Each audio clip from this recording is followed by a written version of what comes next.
मेरा नाम माया है, मैं संघर्षशील महिला केंद्र से हूँ। और आपका जो प्रोटेस्ट है किस संदर्भ में था मैडम? आज हमारा प्रदर्शन जंतर मंतर में इस मुद्दे को लेकर है कि जो हाथरस में हुआ है और यूपी में जो बाकी केसेस आए हैं जहाँ पे दलित महिलाओं के साथ बलात्कार हुआ है और पूरे केस को छुपाने की कोशिश की गई है, इस पूरे चीज़ को लेकर हम चाहते हैं कि सीएम योगी रिज़ाइन करें।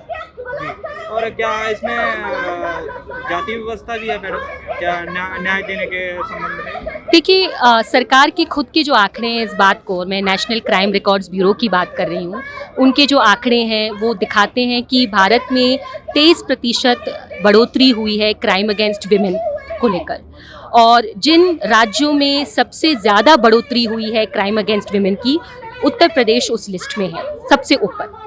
तो ये सरकारी आंकड़े ही दिखाते हैं कि एक व्यवस्था है जहाँ पे गुंडा राज, ठीक है, जहाँ पे जातीय उच्च जातियों का दमन फैला हुआ है और बढ़ रहा है।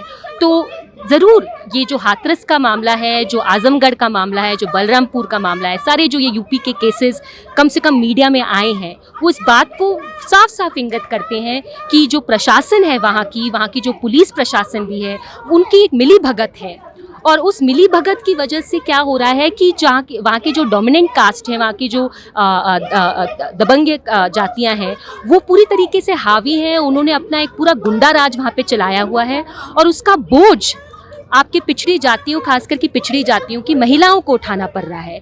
तो ये एक जातीय मुद्दा है, ये ऑफ कोर्स ये वायलेंस अगेंस्ट विमेन का मुद्दा है, पर वायलेंस अगेंस्ट विमेन एक पर्टिकुलर जाति, वो भी दलित जाति का जो सबसे पिछड़ा हुआ जाति है, जिसकी ज़िंदगी रोज़मर्रा ज़िंदगी में उनका उतने साथ शोषण होता है। तो ये एक और भी शोषण का एक रूप है कि आप उस समुदाय के, दलित समुदाय के महिलाओं को उठा लेते हैं, उनके साथ बलात्कार करते हैं, उन पे जानलेवा हमला करते हैं और आपके खिलाफ 8 दिन लग जाते हैं। जैसे हाथरस के सिलसिले में 8 दिन लग जाते हैं एक एफआईआर दर्ज करने में।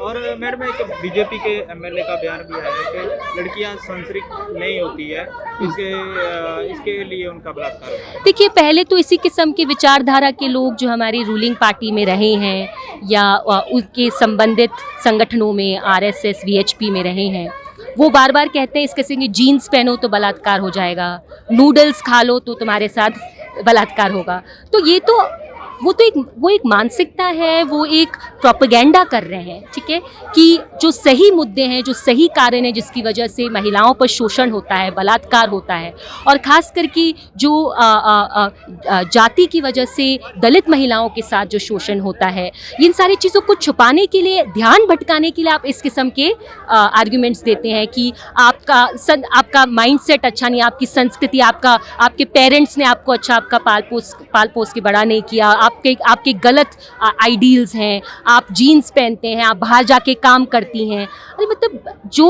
जो औरत मजबूर है घर जाके बाहर काम करने का, ठीक है, वो कब से रीति रिवाज के खिलाफ हो गया? घर में बैठो तो भूख से मरो, बाहर जाओ काम करो किसी और के खेत में तो बलात्कार के शिकार बनो। तो मतलब ये तो व्यवस्था की दिक्कत है ना, किसी की मानसिकता या उनके पारिवारिक पाल पोषण से तो नहीं संबंधित है। और योगी आदित्यनाथ का आज बयान आया है कि हम सही से कार्रवाई कर रहे हैं हाथरस मामले में, पर जो लोग प्रोटेस्ट कर रहे हैं वो दंगा भड़काने के लिए कोशिश कर रहे हैं। देखिए, मैंने पहले भी अपनी स्पीच में यही कहा जहाँ यहाँ पे लोग इकट्ठा हुए हैं कि देखिए, जो लोग इस किस्म की बातें करते हैं कि जो आंदोलन के लोग हैं वो गलत हैं, वो दंगा फैलाते हैं, मतलब ये इसी बात को छुपाने का हो गया ना कि पहले चीज़ें अच्छी थी, आपके प्रोटेस्ट करने से चीज़ें खराब हुई हैं। हम इस बात को कैसे मान सकते हैं? पहली चीज़ें खराब थी इसलिए प्रोटेस्ट हो रहा है, इसलिए प्रोटेस्ट करने के लिए मजबूर हैं, बलात्कार हो रहे हैं, पिछड़ी जातियों के लोगों के साथ हर दिन अत्याचार होता है, वो बेरोजगार हैं, वो उनको कम वेतन मिलता है, उनका भयंकर शोषण होता है, इसलिए तो ये संघर्ष पैदा होते हैं, इसलिए तो ये प्रोटेस्ट होते हैं। आप मजबूर करते हैं लोगों को कि वो चिल्ला कर न्याय मांगे, क्योंकि न्याय तो आप देने के लिए तैयार नहीं है ना। तो जो लोग न्याय की बात कर रहे हैं उनको बहुत आसान होता है उनको दोषी ठहराना, जब आपको कुछ छुपाना होता है। तो इस सरकार को कुछ छुपाना है, इसलिए वो बहुत आसानी से इस प्रोपेगेंडा को फैला रही है कि जो प्रोटेस्टर्स हैं उनमें दिक्कत है। अरे पहले की क्या रीति रिवाज बहुत अच्छे थे क्या? पहले की परिस्थितियां बहुत अच्छी थी क्या? कुछ दिन के प्रोटेस्ट से खराब हो गई? आप आप चीज़ें चला नहीं पा रहे हैं, आप लोगों को न्याय नहीं दे पा रहे हैं, आप लोगों को रोजगार नहीं दे पा रहे हैं, आप लोगों को डिग्निटी ऑफ लाइफ नहीं दे पा रहे हैं, आप महिलाओं को सुरक्षा नहीं दे पा रहे हैं। आपने तो ये ऐलान ही कर दिया ना, आपका कैंपेन भी है आत्मनिर्भरता, स्वयं निर्भर रहो। अब ये आत्मनिर्भरता जो है ना, ये खुद ही दिक्कत पैदा करता है। जब किसी के पास रोजगार नहीं है, साधन नहीं है, कैसे आत्मनिर्भर हो जाएंगे? जब किसी के मन में एक डर है, भय है कि मैं अगर खुद के पैरों पे उठ के जाऊं, मेरा क्या एफआईआर दर्ज होगा थाने पे?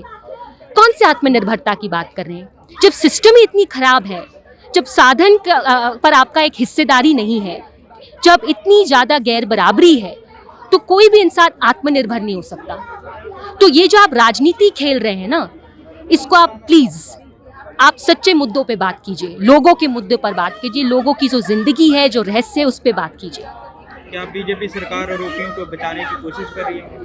जो पूरा जिस तरीके से केसेस बढ़ रहे हैं क्राइम अगेंस्ट विमेन का, जिस तरीके से वो खुद बहुत बार अलग अलग केसेस में, चिन्मयंत का केस हो गया, एमपी सेंगर का केस हो गया, अब ये हाथरस से भी जिस तरीके से इतना डिले हुआ इन्वेस्टिगेशन प्रोसेस को स्टार्ट होने में, जिस तरीके उन्होंने बॉडी क्रिमेट की पिछले बुधवार को, ये सारी चीज़ें इंगित तो करती हैं कि इनका एक बायस है।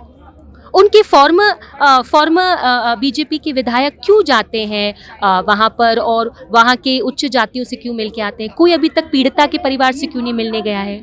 कोई वहाँ उनकी स्थिति, उनकी परिस्थिति के बारे में क्यों नहीं सोचा जा रहा है? क्यों? ये आपके बायस को दिखाता है, ये आपकी राजनीति को दिखाता है। आप सच्चा बदलाव नहीं चाहते हैं, आप वही जो एक कास्टिज्म है सोसाइटी में, वही जो एक गैर बराबरी, आप कहीं ना कहीं उसी के अंदर आपकी पॉलिटिक्स चल रही है, उसी के बेसिस पे आप अपना काम चला रहे हैं। अभी योगी आदित्यनाथ ने सीबीआई जांच के आदेश दिए, क्या सीबीआई जांच पे सीबीआई जो है वो सही से? देखिए, सीबीआई ने कुछ दिन पहले तो पूरे बाबरी मस्जिद के केस में सारे दोषियों को एक्विट कर दिया।